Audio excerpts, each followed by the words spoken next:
Guys, real quick, before we get rolling on the video, I had to do a huge shout out to my friend Lamar Richardson Jr. on making these hand carved, look at the detail, hand carvings of myself and Dover's first coyote swap, Philip. Absolutely amazing work. Huge shout out to Lamar Richardson Jr. again for doing these. Gotta find a perfect spot to hang these up. What is up, everybody? Welcome back to the channel, guys. I think this is really going to help you guys today, and it's something that you know, people lose money on, people get discouraged and sell their car on. You blow a bunch of money on parts, you know, all this kind of stuff, and it can be something very simple if you just do a little bit of checking, and I'm going to tell you exactly what I mean. All right, boys, so last week we went and scooped up this nice 87 LX hatchback. Great car, had fairly recent paint, all of that. It had a couple of issues that we noticed right off the go taking it for a drive, and the first one was it had some engine vibration. That's never a good thing, because you don't ever know, that can go from mild to wild as far as what you're going to have to do to get rid of that vibration. Number two issue was the car was a turd. Like, it couldn't beat its way out of a wet paper bag. And you know, this car we found had heads. Later we found out they are P's. They're 4 bars, not 3 bars. I said 3 bars in the video. Does have a cam, probably an alphabet, E or a B, I'm assuming. GT40 intake, long tubes, all of that. But the car felt like a turd. So we had two very, very big problems. You could think there's something bad going on with the engine, you got a bad crank, that's where the vibration's coming from, and therefore loss of power. So you could very easily tell yourself, oh, this car needs a motor, I'm just gonna sell it. But we found the problem, and one part fixed it. All right, boys, so the part in question, and if you know, you know, the balancer. I'm gonna show you a couple of things if you're not real up to speed. You see this rubber ring that basically bonds these two parts of the balancer together, the outer ring and the inner hub. What'll happen, and you can see this one's got it pretty bad, the rubber just kind of starts degrading, and it does that for a couple of reasons, not the least of which is engine oil leaking down on it and breaking down the rubber. What happens then is it'll start to separate. You see how it's been coming out of there? And that'll do a couple of different things. You'll lose the dampening, so you'll start getting vibration through the motor. And also this ring can spin separate of the hub. What happens when it does that? Notice your timing mark right there? Yeah, if that moves one way or the other, then you'll think the engine is in time, and it's actually not.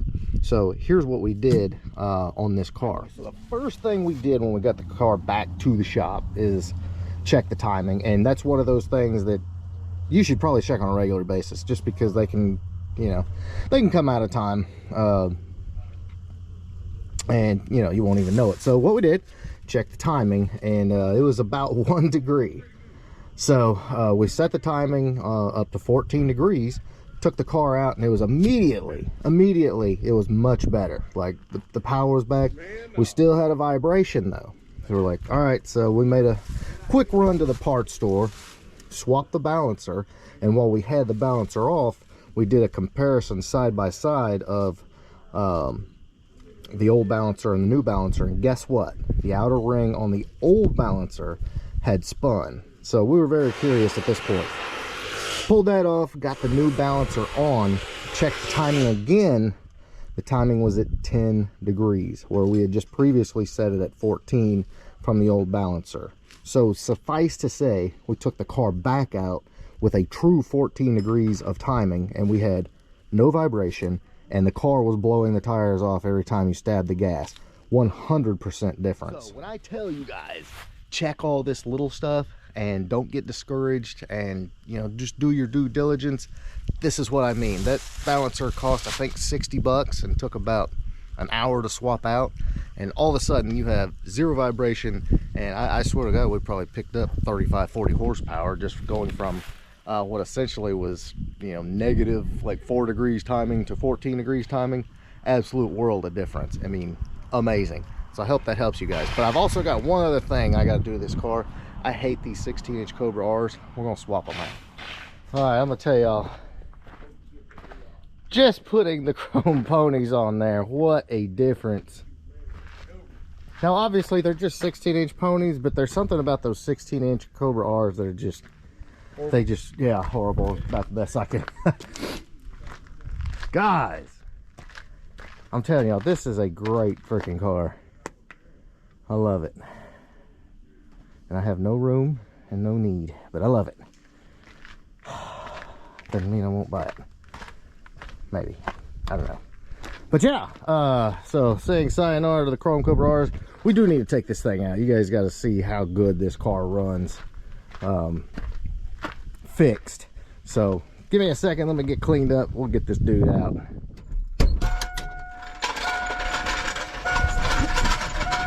All right, boys, so now that she's looking, hold on here. Much better. Sorry guys, technical difficulties. All right. Ooh, that's too far. Dover's a hair taller.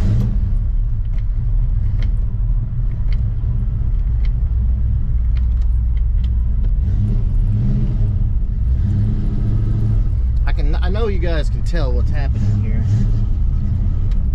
I'm kind of bonding with this car. But no, in all seriousness, guys, I have no room, and I have so much on my plate as far as cars, projects. Yeah. Anyway, let's get down here and I'll show you how she runs.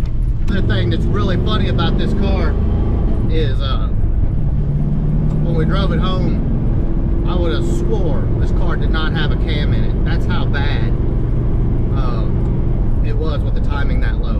Would have sworn $1 million, no cam. Now that we've got the timing right, and we did find one vacuum leak, and you know, just did all the little basic adjustments, throttle position sensor, all that. Now the car actually lopes, so it's pretty interesting and pretty telling. And it's also just fantastic driving it now, not having any vibration. That's always a good thing.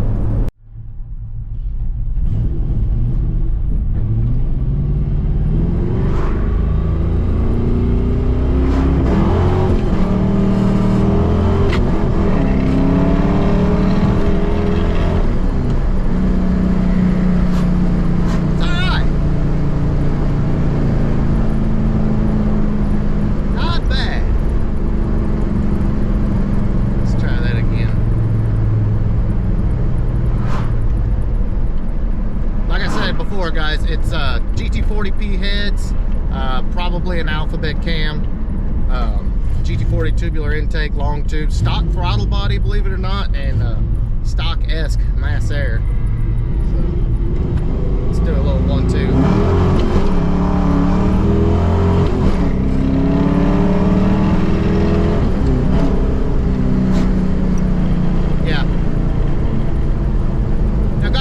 Something that you would consider fast, but it's definitely better than stock. Like, I can tell it's faster than two-tone, and it pulls good. It makes great torque. I mean, what's not to love?